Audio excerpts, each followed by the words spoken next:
네, 여러분 안녕하세요. 영입니다. 네, 오늘의 답사지는 바로 동대문이라고도 부르는 흥인지문입니다.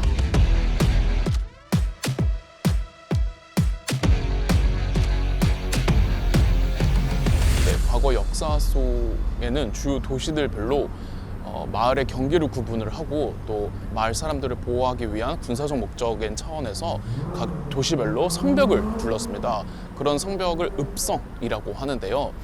사실 군사적 목적으로 특화된 성은 주로 산에다가 세우죠. 그래서 산성이라고 하는데 그래서 평지에 세워지는 읍성은 사실 군사적 목적도 있기는 하지만 행정적 기능이 주된 목적이었다라고 보시면 되고, 그러니까 이 읍성 안에 있는 사람들은 어떤 생계를 살아가는 사람들이었다고 보시면 됩니다. 조선의 수도였던 한양에도 똑같이 읍성을 둘렀습니다. 그런데 이제 수도 한양의 경우는 수도이기 때문에 읍성이라고 부르지 않고 도읍 도자를 써서 도성이라고 하는데, 이게 바로 그 유명한 한양 도성입니다. 그런데 문이 있어야 이제 출입이 가능할 거잖아요. 그래서 보통 도성과 읍성에는 각 방위별로 4개의 문을 둡니다. 한양 도성의 경우에는 유교에서 강조하는 덕목인 인의예지 4글자 중 1글자씩을 따와서 이름을 지었는데, 그중 동대문은 인자를 따와서 흥인문 혹은 흥인지문이라고 정했죠. 많은 분들이 동대문이라는 명칭은 일제시대 때 만들어진 명칭이라고 알고 계시는데, 실제 조선시대 당시에도 동대문이라고 부르긴 했습니다. 하지만 공식 명칭은 흥인문, 흥인지문이 맞기는 맞고요. 그리고 동대문이라고 표현하는 것도 틀린 말은 아니라는 거.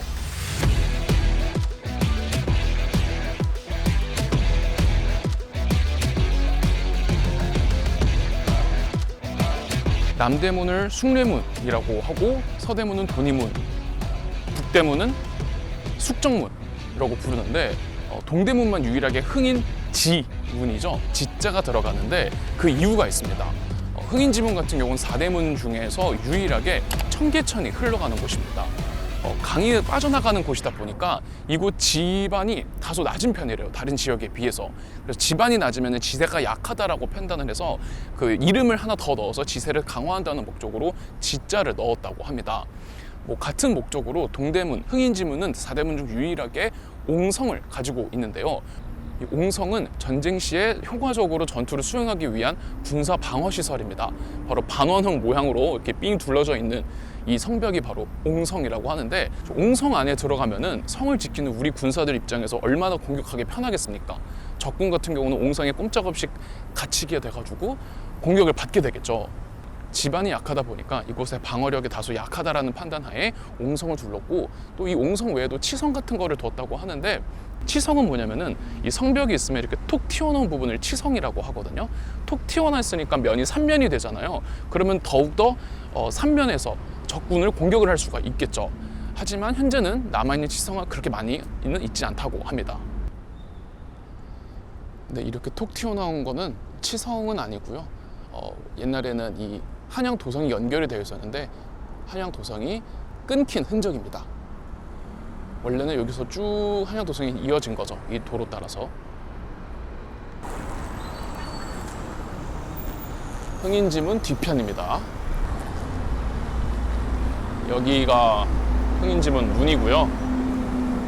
제가 있는 이 흥인지문을 건너와야 비로소 한양의 시작이라고 볼 수 있고, 지금은 이제 출입이 불가한데 저 안쪽으로 이제 옹성 내부가 보이죠? 들어갈 수 있었으면 더 좋았을 텐데 좀 아쉽게 됐습니다. 저 위에 물루가 보이죠? 흥인지문 같은 경우는 물루가 보이시다시피 2층입니다. 물루가 2층인 문은 남대문의 숭례문과 동대문의 흥인지문밖에 없습니다. 흥인지문은 4대문 가운데 가장 원형이 잘 보존된 문입니다. 6.25 전쟁 때 약간의 피해를 보기는 했지만 거의 조선시대 그때 그 당시 모습 그대로 이어지고 있다고 볼 수 있죠. 네, 여기 보시면은 도로가 한양도성의 성벽을 일단은 끊어놓고 있고, 그 위로 쭉 올라가다 보면은 저기 이제 낙산 쪽으로 향해 올라가는 언덕인데 한양도성이 계속 이어지고 있는 걸 볼 수가 있습니다. 저기는 이제 동대문 공원이라고 해서 공원으로 조성되어 있다고 합니다. 네, 저는 지금 흥인지문에서 낙산 쪽으로 이어지는 한양도성 성벽길을 올라가고 있습니다. 낙산을 가지는 않을 거고, 이 낙산 쪽 가는 길에 언덕이 있는데, 제가 아까 동대문 공원이라고 소개해드렸는데 제가 잘못 알았습니다. 동대문 공원이 아니라 정식 명칭은 흥인지문 공원이라고 하네요.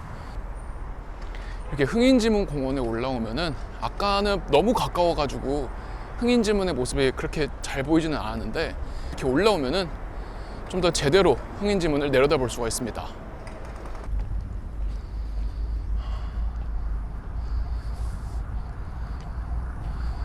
흥인지문 공원을 항상 눈으로만 봤는데 지나가다가 이렇게 올라온 건 저도 처음입니다. 한양도성의 성벽도 멋지지 않습니까? 아마 이 언덕길 올라가도 낙산으로 쭉 이어지지는 않고 중간에 도로 때문에 끊기긴 할 거예요.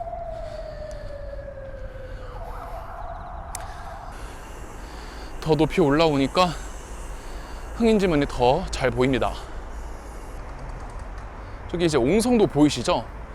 딱 이렇게 보니까 저 옹성 안에 적군이 있을 때 적군이 얼마나 속수무책으로 공격을 받을 수밖에 없는지 딱 느낌이 오시죠? 네, 비록 이 동대문에서는 큰 전투가 있지는 않았었습니다. 역사 속에서 전투가 있지는 않았지만은 임진왜란 당시에 고니시 유키나가가 한양을 무혈 입성할 때 지나쳤던 문이 바로 동대문 흥인지문이었습니다. 흥인지문은 다행히 숭례문처럼 일제강점기 때도 훼손되지 않았어요.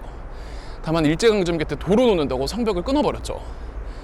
원래 흥인지문도 없애버리려고 했는데 흥인지문은 아까 말씀드렸던 것처럼 임진왜란 당시에 이제 고니시 유키나가가 입성했던 문이라 그래가지고 그 상징성 때문에 남겨놨다고 합니다.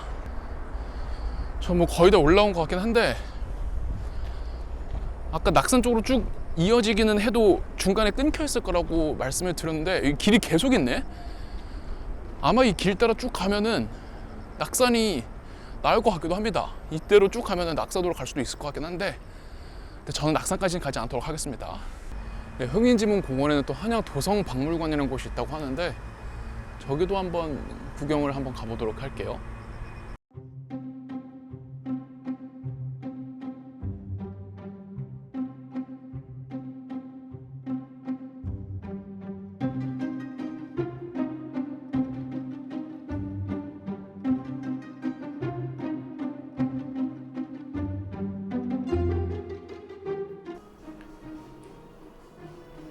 저는 박물관 안에 들어왔습니다. 여기 서울 모형이 있네요. 우리가 지금 동대문이니까 이쪽입니다. 이쪽 동대문 보이시죠? 자, 이게 한양도성 윤곽선이 보이시죠? 한양도성의 건설. 도성은 그 위치, 규모, 형상, 격식 등을 통해 한 나라의 위상과 통치 이념을 드러내는 공간이자 구조물의 집적체이다.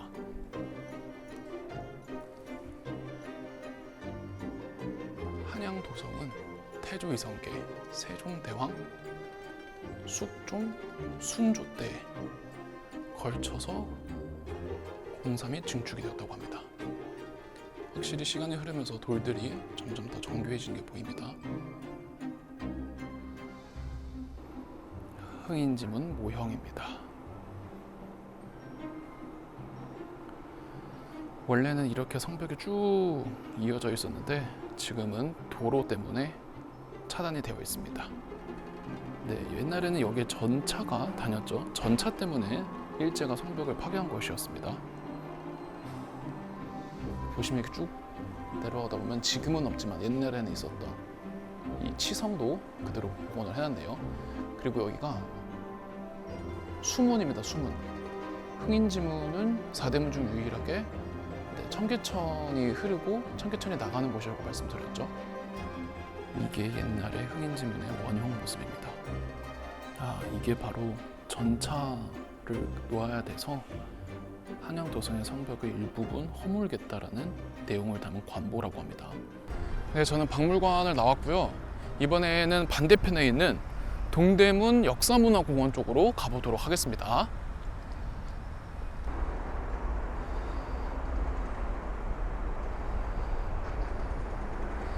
저기 뒤편으로 DDP도 보이죠? 동대문 디지털 플라자.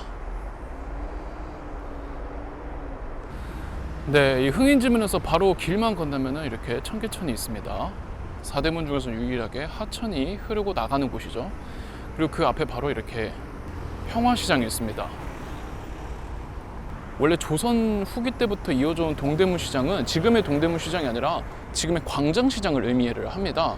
그런데 6.25 전쟁이 끝나고 북한의 피난민들이 이거 청계천에 몰려들어서 생계 유지를 위해 옷을 판매했다고 합니다. 그 옷을 판매하는 무허가 판자촌들이 여기에 질비했다고 하는데 1963년에 위생과 미관상의 문제로 무허가 판자촌을 전부 헐고 의류 상인들을 한 군데다 다 모아버렸어요. 그게 바로 평화시장입니다. 그러다가 1970년에 동대문 종합시장이 생기고 1990년에는 10대와 20대를 겨냥한 바로 쿨제이 형이랑 용남이 형이 활동했던 곳이죠. 밀리오네가 생기면서 동대문은 우리 대한민국 의류시장의 메카가 되었던 거죠.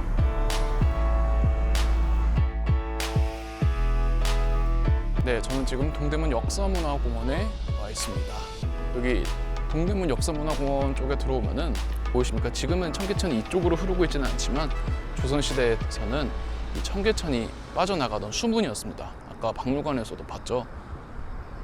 네, 이쪽으로 이제 청계천이 흐르다 보니까 지반이 약한 거라고 하네요. 이렇게 옛날에 여기 다 성벽 같던 겁니다.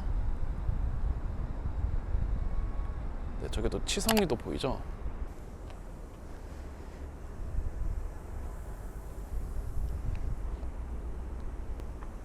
원래는 이 치성이나 저 수문이나 땅속에 파묻혀 있었는데 동대문 역사문화공원 만들면서 발견이 됐다고 해요. 네, 이곳이 동대문 역사문화공원인데 여기는 언제 와도 복잡하네요. 진짜 많이 왔는데도 길이 익숙해지지가 않습니다. 네, 저기 바로 DDP가 보이시죠? 동대문 디지털 플라자. 많은 사람들이 동대문 역사문화공원이랑 DDP랑 같은 걸로 생각하시는데 두 개가 다른 겁니다. DDP, 그러니까 동대문 디지털 플라자는 동대문 역사문화공원 안에 있는 겁니다. 안에 있는 전시관입니다. 이라크 출신의 여성 최초로 프리츠커상을 받은 자하 하디드가 설계한 거죠. 근데 이거 동대문 역사문화공원은 원래 서울운동장에 있던 곳이죠. 서울운동장은 일제강점기였던 1926년에 경성운동장이라는 이름으로 처음 만들어졌다가 해방 후에는 서울운동장이라는 이름으로 계속 쓰였습니다. 근데 이곳에서 김구가 해방 이후에 귀국을 했을 때 임시정부 환영식을 가졌던 곳이기도 하고 김구 선생님이 돌아가셨을 때 김구의 장례식이 열렸던 곳이기도 합니다. 1980년대에 동대문 운동장이라는 이름으로 바뀌었고 88 올림픽 때 또 사용되었습니다. 주경기장으로. 그런데 워낙 이제 오래전에 만들어진 운동장이다 보니까 시설이 노후화되어서 철거를 하기로 했고 2000년대에 동대문 역사문화공원이라는 이름으로 재탄생을 했고 그때 이제 그 치성이라든지 수문이라든지 이런 게 발굴이 됐던 거죠. 그리고 2014년에 DDP, 자하 하디드가 설계했던 DDP가 공개가 되면서 지금에 이르고 있습니다.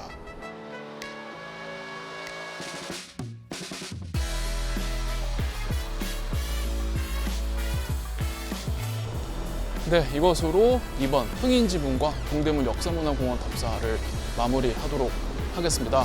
우리 서울 사람들은 이 한양도성과 밀접하게 살고 있다는 거 잊지 않으셨으면 좋겠습니다.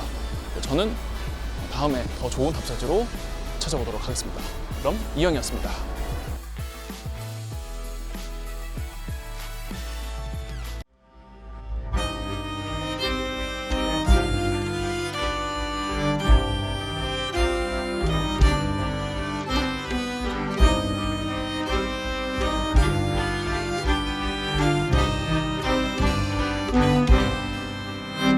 안녕하세요, 이영입니다. 네, 이번 답사지는 지난번 동대문 흥인지문 편에 이어 서대문인 도니문입니다. 옛날에는 주요 도시들별로 마을의 행정단위를 구분을 하고 외적의 침입을 방비하기 위해 마을 사람들을 보호한다는 방위적인 목적으로 성벽을 둘렀는데요. 이러한 성을 읍성이라고 불렀습니다. 전시에 오로지 군사적 목적에만 특화된 성은 주로 산에 쌓은 산성이라고 하는데 이 읍성의 경우에는 행정적 기능이 조금 더 중심이 되었다고 볼 수가 있습니다. 조선의 수도였던 한양의 경우 그냥 도시가 아니라 수도이기 때문에 읍성이라 부르지 않고 도읍도자를 써서 도성이라고 불렀는데 그래서 한양도성이라고 부르죠. 한양도성에는 동서남북 각 방위별로 4개의 큰 문을 두어서 출입을 가능하도록 하였는데요. 이러한 4문을 사대문이라고 하고 조선시대에는 유교에서 강조하는 4가지 덕목 인이 예지 한 글자씩을 따와서 각 방위별 문에 이름을 붙였습니다. 그 중에 서쪽의 서대문은 의자를 써서 도니문이라고 부르죠. 뭐 많은 분들이 서대문, 동대문, 북대문 뭐 이런 명칭은 일제강점기 때 일제에 의해서 붙여진 이름이라고 알고 계시는데 아닙니다. 네, 조선시대에도 서대문, 동대문이라고 별칭으로 부르기도 하기는 했습니다. 다만 돈이문이 정확한 명칭은 맞다라는 거. 자, 그렇다면 돈이문의 모습은 어떨지 한번 보러 가도록 하겠습니다.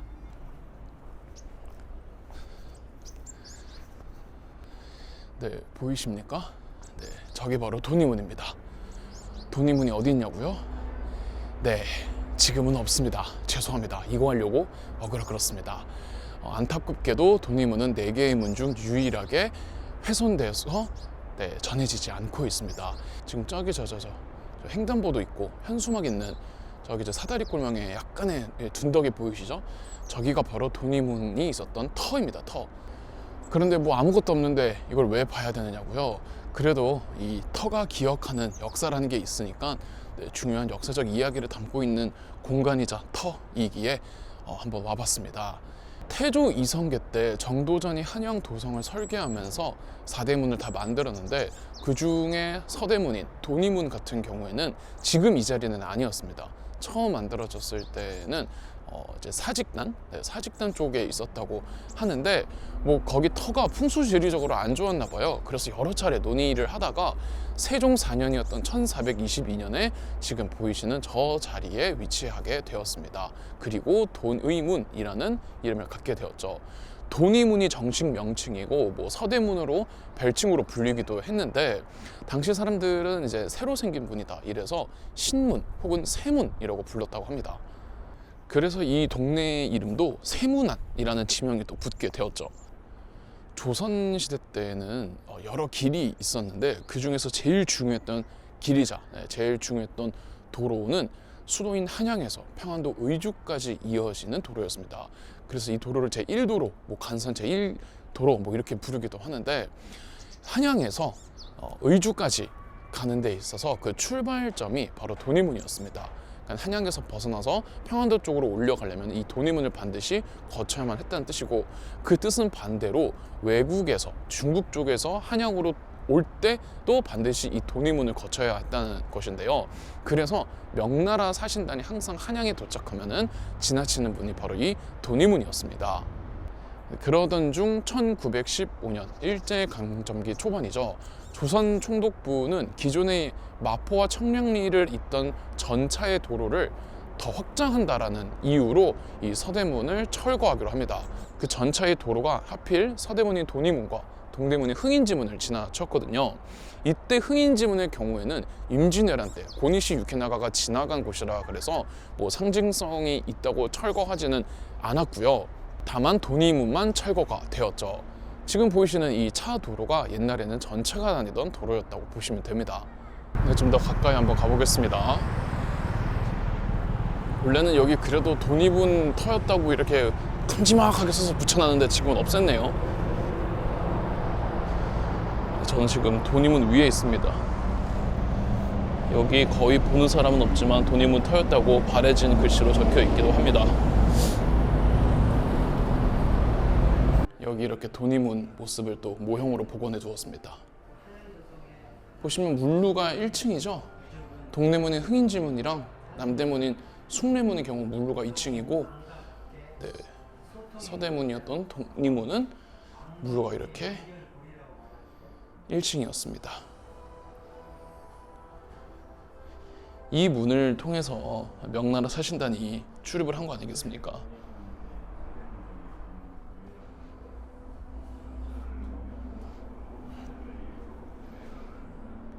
지금 보이는 게 바로 돈이문 현판입니다. 이거는 이제 복원본이고요. 원본은 국립고궁박물관에 소장 중이라고 합니다. 돈이문 답사는 여기서 끝이 아닙니다. 돈이문 뒤로 돈이문 박물관 마을이라는 곳이 조성이 되어 있는데 돈이문을 조선시대 때는 별칭으로 세문 혹은 신문이라고 불러가지고 이 동네 지명이 세문안 혹은 신문로 뭐 이런 지명이 붙게 됐거든요.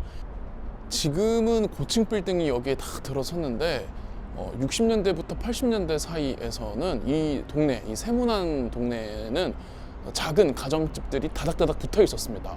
그래서 그 사이사이에 골목들이 많았는데 또 그 골목 사이사이에 맛집들이 굉장히 또 많았다고 해요. 그 옛날 그 세문안의 동네를 복원해 놓은 곳이 바로 돈이문 박물관 마을인데, 여기에 이제 사라진 돈이문의 흔적들이 조금 남아 있고 또 그 당시 그대로는 아니지만 뭐 재미있는 시설도 많기 때문에 한번 돌아보도록 하겠습니다. 네, 이곳이 바로 돈이문 박물관 마을입니다.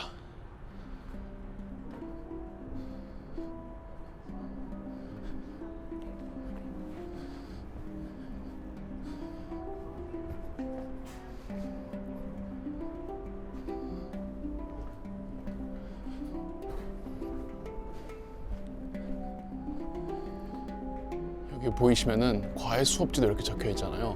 여기 세문안 동네가 과거에는 과외가 굉장히 성행했던 곳이었다고 합니다. 여기 돈이문 역사관이라는 데가 있다고 해서 한번 들어가 볼게요.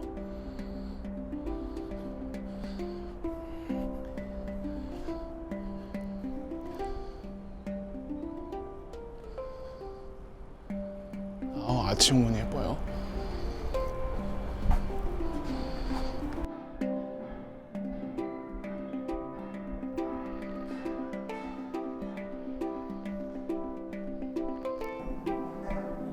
돈이문 그림입니다. 옛날 사람들이 그렸던 돈이문 그림입니다. 여기 옛날에 돈이문 동네를 조선시대 때는 반송방이라고 불렀다고 합니다. 민가가 많이 모여 있었다고 해요.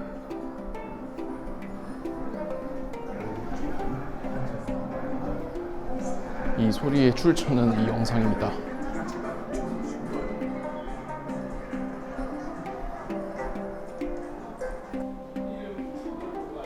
여기 이렇게 전차 모형도 있습니다. 이 전차 확장 공사하면서 서대문이 없어진 거예요. 옛날 돈이문 사진입니다. 저게 우리 서울이었습니다. 민가가 빼곡하죠? 예쁘다, 그죠?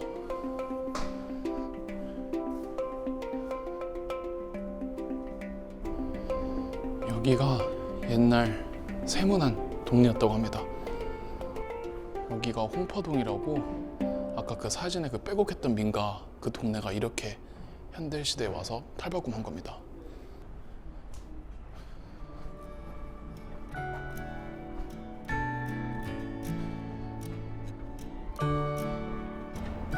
골목을 재현을 잘 해놨죠. 저기 실제 분식집입니다.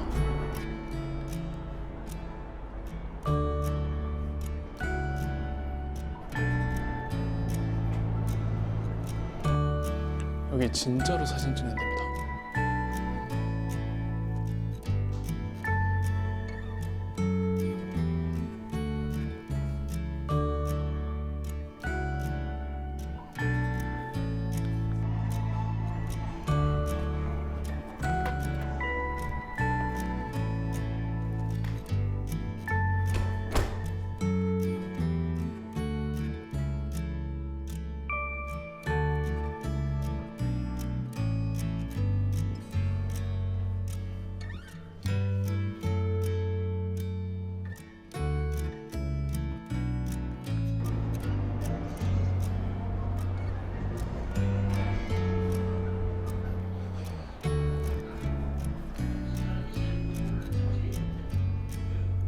여기 재밌네요.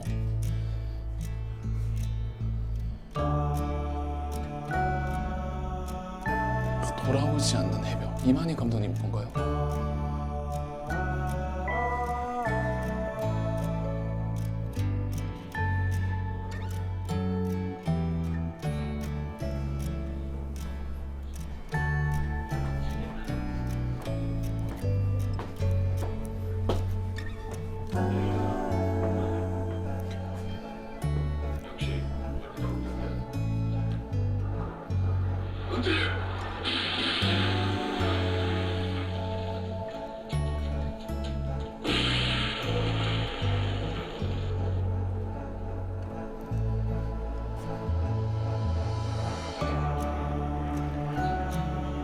여기 진짜 고전 영화들을 틀어주고 있어요. 아까 이 세문안에는 골목골목별로 맛집들이 많이 있다고 말씀드렸는데 아마 그거를 복원해 놓은 것 같아요. 그리고 또 실제로 맛집들이 있습니다. 카페도 있고.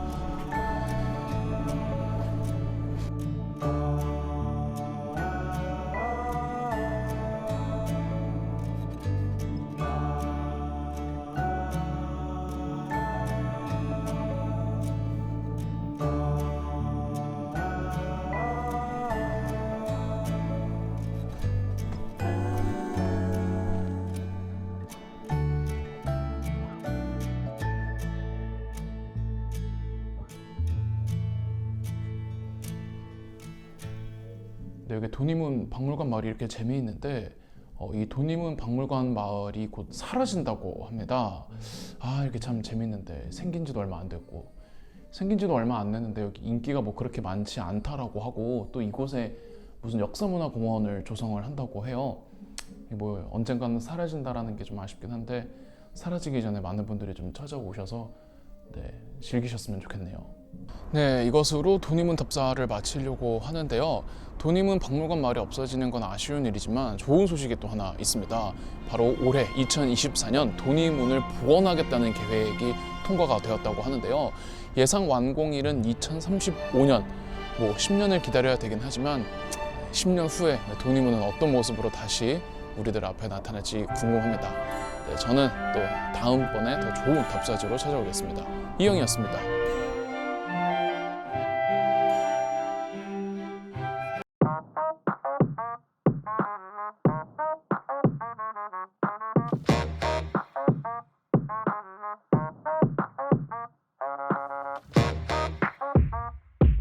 안녕하세요, 이영입니다. 네, 이번에 답사지는 지난번 동대문 흥인지문과 서대문 돈이문에 이은 남대문 숭례문입니다.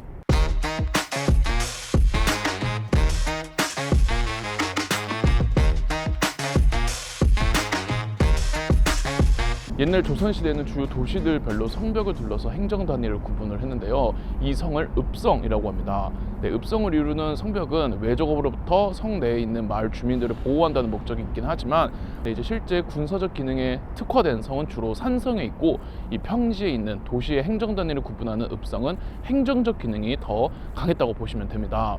조선에서 가장 큰 도시인 한양의 경우도 당연히 읍성에 둘러져 있었고요. 다만 한양의 경우 도읍이었기 때문에 도읍 도자를 써서 읍성이 아닌 도성이라고 부르고 그래서 한양도성이라는 명칭이 생겼죠. 한양도성에는 각 방위별로 동서남북에 4개의 큰 문, 이른바 4대문을 두어서 출입을 가능하도록 하였는데요. 이때 4대문은 유교에서 강조하는 4가지 덕목 인이 예지에서 한 글자씩을 따와 명칭을 정했습니다. 이 중 남대문은 예자를 따와서 이름을 숭례문이라고 지었죠. 보시면은 물루가 2층이죠. 4대문 중 남대문인 숭례문과 동대문인 흥인지문의 경우에만 물루가 2층이고 숭례문이 흥인지문보다 조금 더 규모가 큽니다. 숭례문은 조선의 4대문 중에서 가장 규모가 웅장한 곳이고 또 가장 많은 사람들이 왔다 갔다 했던 유동인구가 가장 많던 곳이었습니다. 이 동양권에서는 주로 남문이 정문 역할을 하거든요. 네, 그래서 숭례문은 한양도성의 남문인 동시에 정문 역할을 했고 한양의 대문 같은 역할을 했다고 보시면 되죠. 남대문이라는 명칭이 일제강점기 때 일제의 어떤 악덕한 의도로 숭례문이라는 명칭을 바꾸고 남대문이라는 명칭을 사용하게 강요했다라고 알려져 있지만 이는 아니고요. 물론 남대문의 정식 명칭은 숭례문이 맞긴 하지만 조선시대에도 편의상 남대문이라고도 같이 부르기도 했습니다. 숭례문이라는 이름은 정도전이 처음 이제 그 한양을 설계할 때 정도전이 직접 붙인 이름이고요. 임진왜란 때에는 가토 기요마사가 일본군 제2군을 이끌고 있던 가토 기요마사가 한양으로 입성할 때 출입했던 문이기도 합니다. 임진왜란 때 이제 흥인지문은 1군을 이끌던 고니시 유키나가가, 숭례문은 2군을 이끌던 가토 기요마사가 출입했던 문이기 때문에 구한말과 일제 시기에도 그러한 일본 입장에서의 그 상징성 때문에 헐지 않고 그대로 남겨뒀다고 합니다. 하지만 전차와 도로를 놓는다라는 이유 때문에 남대문만큼은 남겨놓긴 했지만 그 옆으로 붙어있는 이 성벽을 다 훼손해버렸습니다. 저 편에 글씨 참 멋있죠? 잘 썼고 네, 저 글씨를 쓴 사람은 태종 이방원의 첫째 아들이자 세종대왕의 친형인 양녕대군의 친필편액으로 알려져 있습니다. 양녕대군의 서격은 개차반이었는데 양녕대군의 서예와 문장력은 신묘한 경지에 이르렀다는 기록이 있습니다. 근데 양녕대군이 썼다라고 알려져 있을 뿐, 실제 양녕대군이 썼는지에 대해서는 정확하지 않다라고 합니다. 하지만 실제 조선시대 당시에도 저 글은 양녕대군이 썼다라고 많은 사람들이 믿고 있었습니다. 하지만 이 숭례문이 복원이 됐을 때 저 편액도 같이 복원이 됐는데, 이 양녕대군 후손 집안에서 몇백 년 동안 갑으로 전해져 오던 이 양녕대군이 쓴 숭례문 편액의 탁본이 전해지고 있었다고 합니다. 그 탁본을 떠서 복원한 글씨라고 합니다. 숭례문은 6.25 전쟁 때에도 살짝만 그을려졌을 뿐 거의 원형 그대로 있었다고 해요.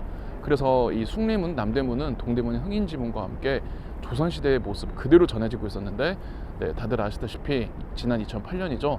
저도 기억이 생생한데, 그 정부에 불만을 품은 한 노인이 이 숭례문을 불태웠고, 완전히 전소가 되어버렸다가 2013년 5년간의 복원 과정을 거쳐서 지난 2013년 지금의 모습으로 재탄생하게 되었습니다. 여기 이렇게 남지터라는 편말이 있죠. 원래 이 남대문 바깥에는 사람들이 잘 모르시는데 연못이 있었습니다. 큼지막하게. 그 연못을 남지라고 불렀고요. 자, 그런데 구한 말에 일제가 도로와 전철 깐다고 성벽을 헐어버릴 때 그 연못도, 남지라고 부르던 연못도 매립해 버렸습니다.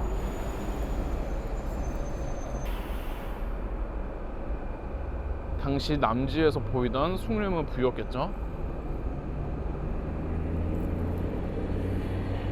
여기가 다 연못이었던 겁니다. 이거는 일제강점기 이전 숭례문의 모습입니다. 보면은 이제 민가들이 좀 많이 모여 있죠. 일제강점기 때의 숭례문 모습이네요. 지금이랑 큰 차이는 없죠. 1950년대와 1960년대 숭례문 모습의 사진입니다. 1970년대 숭례문의 사진입니다.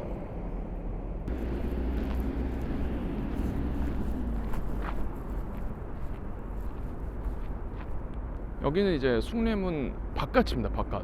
그러니까 이제 숭례문 안으로 들어가려는 사람의 시선이죠. 지금 저는 한양 바깥에 있는 겁니다. 저 안쪽으로 들어가야 비로소 한양인 거죠. 지금 보시는 것처럼 이 숭례문은 누구나 다 왔다 갔다 할 수가 있습니다. 저도 한번 들어가 보도록 하겠습니다. 한양으로 들어갑니다.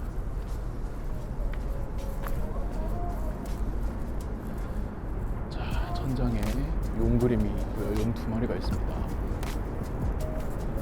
이렇게 들어오면은 여기서부터가 바로 한양입니다. 이게 이젠 한양에 들어온 사람의 시점 모습에서의 숭례문입니다. 숭례문 안쪽인 거죠.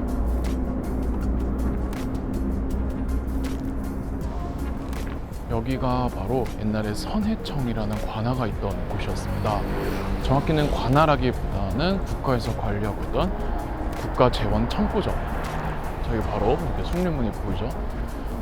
선해청은 조선의 15대 왕이었던 광해군 때 기존에 각 지방별로 특산물을 세금으로 바치는 공납을 폐지하고 대동미, 대동전, 대동포라고 하는 쌀, 동전, 옷감 등을 대신 납부하게 하는 이른바 대동법이라는 세금 제도를 실시하면서 그 대동미, 대동포, 대동전을 모으고 관리하던 곳이 선해청이었습니다.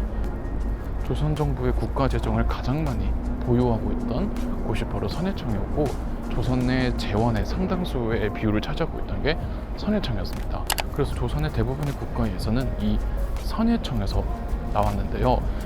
그러다 보니까 이제 국가 공무원들한테 주는 월급 같은 것도 전부 다 선해청 돈에서 나갔습니다.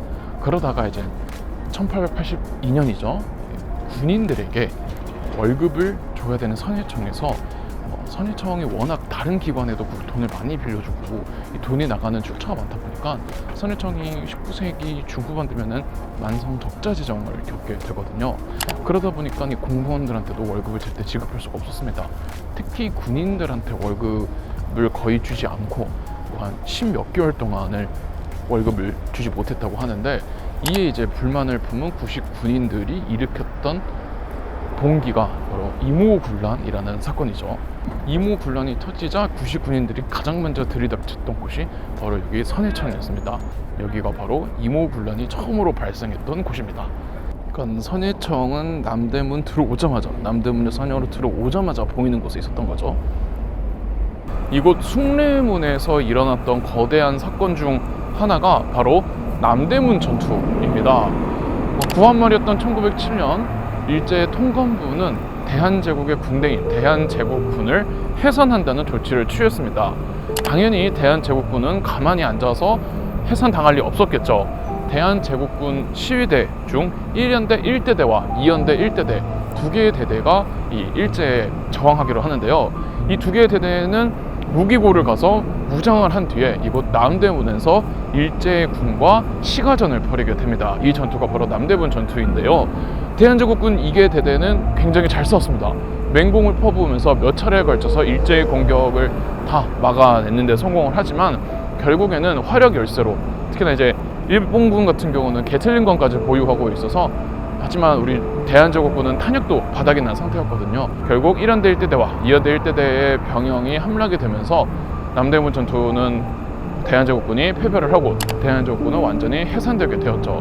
하지만 이 남대문 전투에서 살아남았던 대한제국군은 그대로 전국 각지로 흩어져서 의병에 참가를 하면서 이른바 정미의병이 일어나게 됩니다. 지난 2008년 숭례문은 전소가 돼서 완전히 사라졌다가 2013년 지금의 모습으로 완전히 새 단장을 해서 저희 앞에 찾아왔습니다. 이때 이 지금의 숭례문은 옛날 그 조선시대의 숭례문의 모습이 아니라 복원된 것이다 보니까 국보 1호를 바꿔야 된다라는 논란이 있었던 거 여러분 다들 기억나시죠? 이에 대해서 건축가 유현준 교수님은 책에서 이런 말씀을 하셨습니다. 이러한 논란은 숭례문의 소프트웨어가 아닌 너무 하드웨어만 집중한 것이 아니냐는 건데요. 저희가 집중해야 되는 거는 이 숭례문의 하드웨어, 그러니까 이 물리적인 외형 모습뿐만이 아니라 그 속에 담겨있는 소프트웨어, 그 당시 조선시대 사람들이 그 당시 가지고 있던 최고의 구축 기술로 만들었던 그 디자인과 그 정신과 그 기술이라고 하는데, 그래서 유현준 교수님은 숭례문 같은 이런 건축 유산들은 계속 재료가 교체되고 복원되면서 사용을 하는 게 맞다라고 얘기를 하십니다. 저도 100% 동의를 하고요. 이렇게 지금까지도 사람들이 숭례문을 자유롭게 드나들면서 교통로로 이용한다라는 것이 그 조선시대 당시의 그 정신을 이어받는 것이라고 저도 생각을 하고 있고, 이 숭례문의 이 외형적 모습뿐만 아니라 이 숭례문에 담겨있는 역사적 의미에 좀 더 집중을 해봐야 되는 것이 아닌가 싶습니다. 국보 1호는 역시 숭례문이죠. 다들 아시다시피 숭례문 근처에 있는 서울역이 있죠. 그 서울역 구 역사까지 한번 보도록, 서울역으로 이동해 보도록 하겠습니다.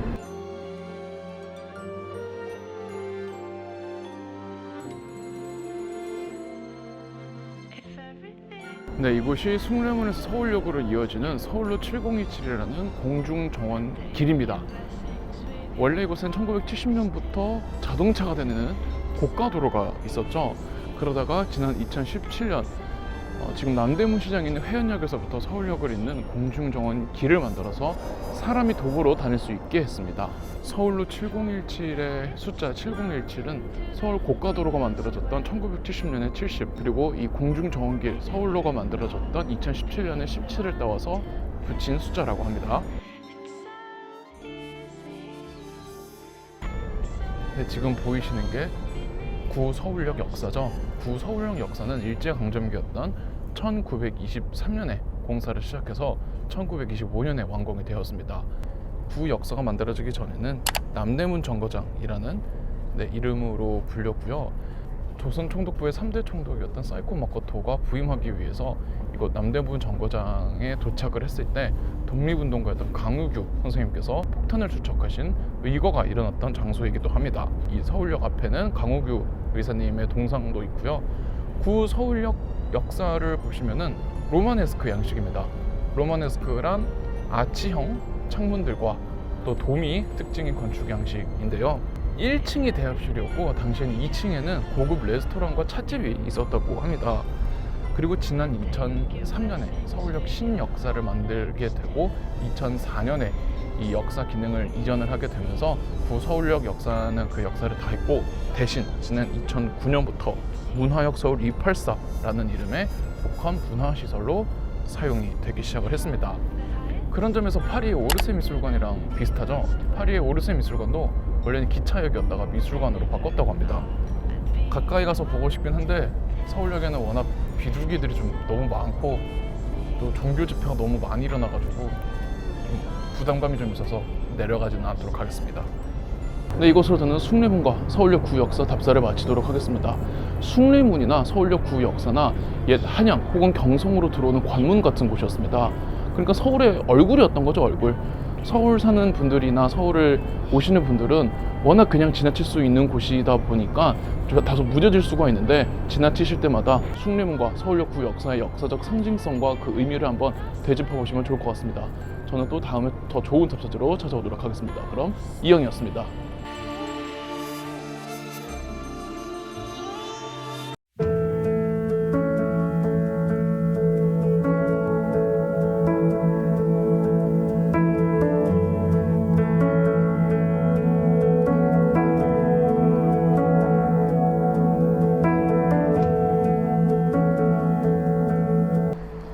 안녕하세요. 역사 돋보기 이영입니다. 네, 이번에 답사지는 북대문. 북대문이라고 하니까 뭔가 어색하고 입에 착 감기진 않는데요.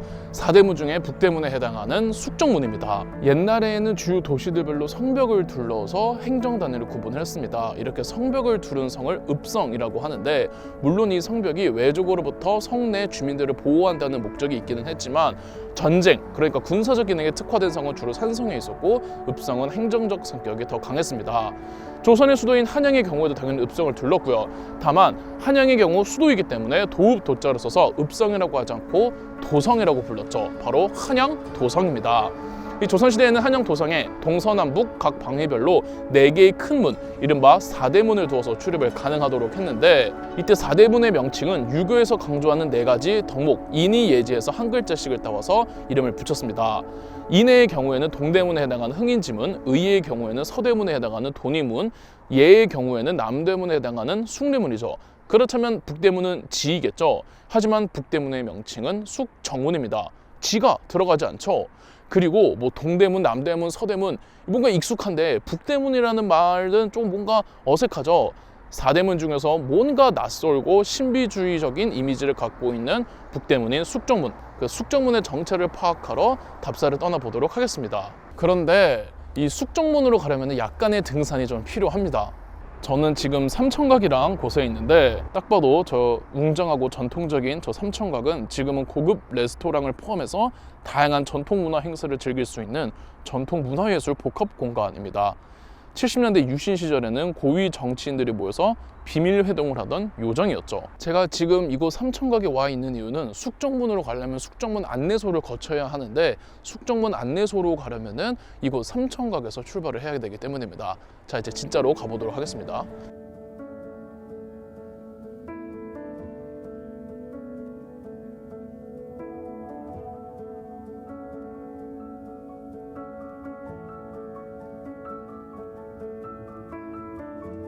네, 저기 숙정문 안내소가 보이는데, 숙정문은 4대문 중 유일하게 평지가 아니라 산 위에 있는 문으로 바로 북악산에 자리하고 있습니다.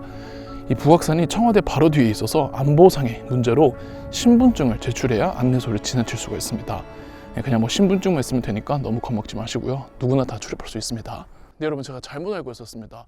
옛날에 제가 왔을 때는 무조건 신분증을 보여주고 안내소를 지나쳐야만 했는데, 지금 안내소 운영이 종료가 됐다고 합니다. 이제는 자율 입선제로 누구나 다 아무 문제 없이 그냥 지나칠 수 있다고 합니다. 지난 2023년 말에 바뀌었다고 하네요. 네, 이곳 북악산 등산로가 개방된 지는 그렇게 오래되지는 않았습니다. 유홍준 교수님이 문화재청장으로 있던 시절 2007년에 해화동에 있는 와룡공원에서부터 창의문까지 이 북악산 등산로를 개방을 했는데요. 그 전까지는 아무래도 청와대가 바로 보이는 이 북악산을 일반인들에게 공개하기가 조심스러웠던 거죠. 이 북악산 등산로의 시작은 해화동의 와룡공원부터이지만, 저는 등산 자체가 목적이 아니라 숙정문 가는 거다 보니까 숙정문으로 바로 갈 수 있는 삼천각에서부터 올라온 겁니다. 그래도 약간의 등산은 가야 됩니다.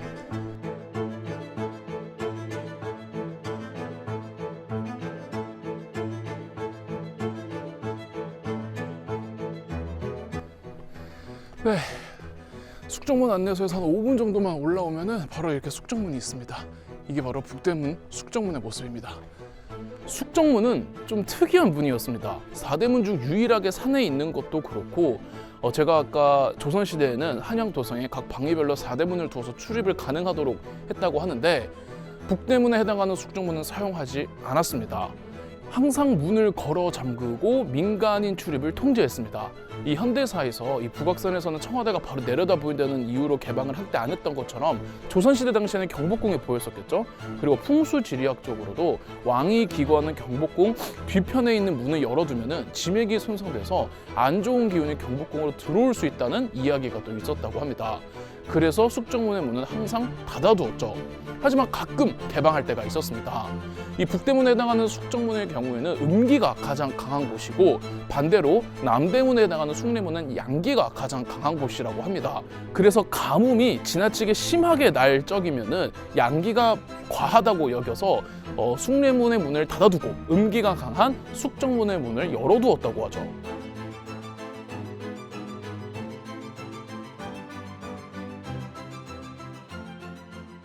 자, 그렇다면 왜 숙정문만 인이예지에서 이름을 따오지 않았을까요?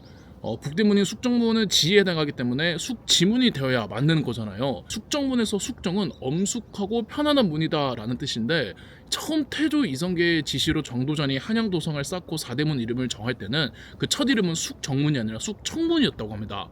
엄숙하고 맑은 문이라는 뜻인데 11대 왕 중종 때부터 숙정문이라는 이름이 등장을 하고요. 그 이후로는 숙청문과 숙정문을 혼용을 하다가 조선의 19대 왕인 숙종 말년 이후로는 숙청문이 더 이상 기록에 나타나지 않는다고 합니다. 숙정문으로 이름이 굳혀진 거죠. 뭐 별칭으로 북문, 북정문이라고도 불렀다고 하네요. 왜 숙정문에는 지자를 붙이지 않았는지는 설문무성합니다. 음기가 가장 강한 곳이고 또 항상 문을 걸어 잠궈야 하는 곳이다 보니까 뭐 지를 드러내면 안 되는 곳이었다라는 설 등등이 있죠. 동양에서는 일반적으로 양기가 강한 남문을 정문으로 삼고 음기가 강한 북문은 사용하지 않는 것이 관례입니다. 참고로 숙정문 위에 저 물루 보이시죠? 물루가 1층이죠.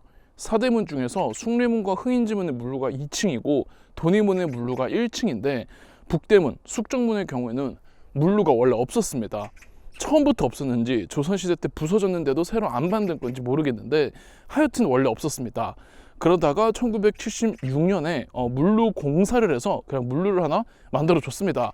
그리고 당시 대통령이었던 박정희 대통령이 직접 편액 글씨를 썼죠. 저게 박정희 대통령의 친필 편액입니다.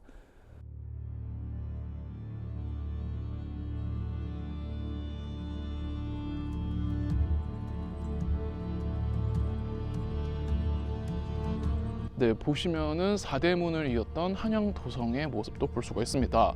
이거 거의 다 조선시대 때 성벽 그대로입니다. 일제시대 때 다 헐지 않았냐고요? 일제 때 헐어버린 성벽은 평지에 있던 성벽들이었습니다. 도로와 전차 철로 깔아야 한다고 성벽들을 다 부숴버렸던 거죠.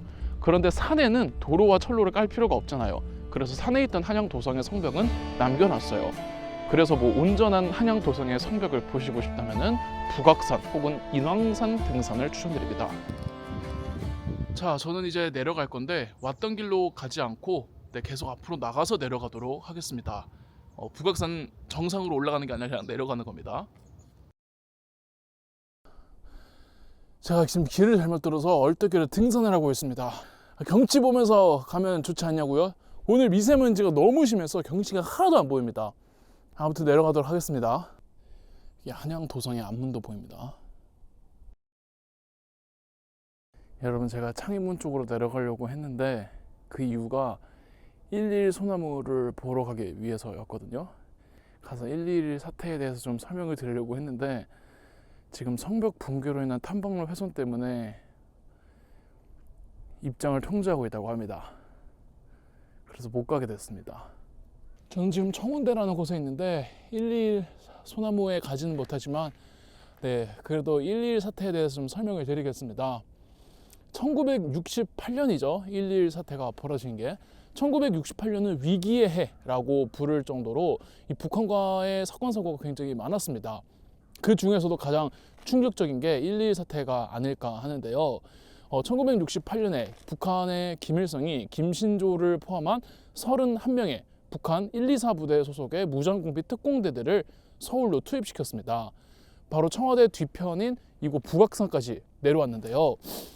추후에 밝혀지기로는 김일성의 목표는 이 김신조 휘하의 북한 124 특공부대가 박정희 대통령과 고위 정계 인사들 그리고 미국 대사를 암살한 뒤에 죄수들을 다 풀어버려서 이 남한 사회의 혼란을 야기한 다음 이것을 전쟁의 빌미로 삼으려고 했었다라고 합니다. 김신조를 포함한 124 북한 특수부대가 청와대 바로 뒤편이고 북악산에서 최종 항전을 벌이다가 결국 마무리가 됐습니다. 1월 21일 새벽에 최종 진압이 됐는데요. 김신조 한 명을 체포했고요. 한 명은 도주했고 나머지 29명은 전원 사살했습니다.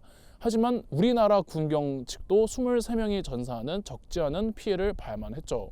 이 121 사태로 인해서 대한민국에는 예비군 제도가 만들어졌고 고등학교 교과목에는 교련이라는 수업이 만들어졌으며 우리도 복수하자면서 만든 부대가 실미도 특수부대였죠. 그리고 그때부터 이제 북악산을 개방하지 않고 폐쇄시켰다가 2007년에 개방을 한 겁니다. 이거 그 121 그 소나무에 가면은 그 당시 총격전의 흔적들을 볼 수가 있습니다. 나무와 바위 곳곳에 총탄의 이 총흔들이 남아 있는데 그거를 못 보여드린 게 참 아쉽네요. 근데 저는 어떻게 내려가죠 이제?